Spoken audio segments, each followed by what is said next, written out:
I'm convinced the UK is just one large-scale social experiment that just no one told us about, and I feel like I'm being challenged every single day not to get myself removed from it.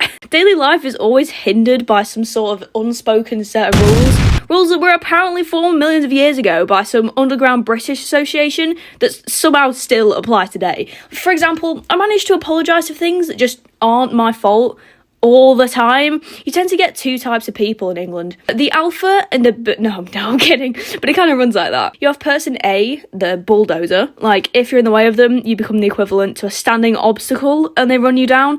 Or you have person B, the victim, or foolishly polite bystander that apologises just for existing, which is wild because they're obviously not the rude one here. I, unfortunately, fall into that category, and it wouldn't matter if you just broken my ankle and rendered me paralysed forever, because I would have just said it's fine and limped my way over to a hospital. I don't quite understand how this has happened in English culture, because we've somehow simultaneously mastered the art form of being passive-aggressive. Sometimes we can be polite to the degree where we would literally rather die than skip a queue, but if you've pissed us off, you will definitely know about it. So, for example, if we're in conversation and you hear fair enough with some sort of shrug or this type of face, it's absolutely not fair enough. What I really mean is that whatever you've just said is completely wrong, but I'll acknowledge that you think that you're completely justified, and I just really don't feel like arguing with you. Or if I were to say, no worries, what you've really done there is just completely dishonoured my entire bloodline. Or I could have just genuinely meant it, and then it's just no problem. Although tone reading is absolutely key in these situations. I mean, it's harder to tell in single worders, like it's fine or right, because depending on the mood, these could be polite or threatening. So I'd say context is definitely necessary to properly understand. Of course, spending nearly my whole life in the north of England has definitely made me an absolute pro at realising whether someone is properly pissed off at me or not. Another weird social thing in the UK is that we just can't stand silence.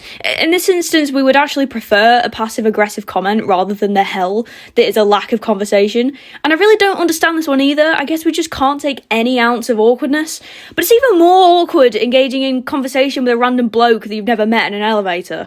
And I say elevator rather than lift because I think I might lose half my audience, which leads me to another thing, the flipping word replacements. And I can go on about these forever, but you've heard them all before. Knackered, cheers, sorted, trolley, jumper, tea, crisps and chips being vastly different things. Biscuit, dodgy, chuffed. I mean, it takes skill to use some of these if you haven't grown up in Britain. And I totally understand why. Rubber, for example, can be easily taken differently, but British people can just be so unpredictable yet so simple at the same time, and I think that's what gives it its unique charm, beside the funny accents we all apparently have. Weather can be a prime indicator of how well we interact with other people. The UK's weather is about as depressed as we are. If it's sunny, like not the default rain or cloud that occupies 99% of the weather system, people change. It's weird to see. It's almost like everyone collectively agrees not to be miserable all at the same time, and people actually go outside. Though this is usually a mistake, especially with people like me. They're as white as a bathroom sink. We all just immediately burn and turn red like we're being cooked over an open fire, but somehow we still don't care and refuse to wear sun cream, just to make sure to soak up all of the skin cancer while we still can, because we don't really get the option. Anyway, that's been my first video on this channel, and I hope you've enjoyed listening to me rant for no conceivable reason, which is also a very British thing to do, I suppose. Thanks for sticking around, and I'll see you in the next one.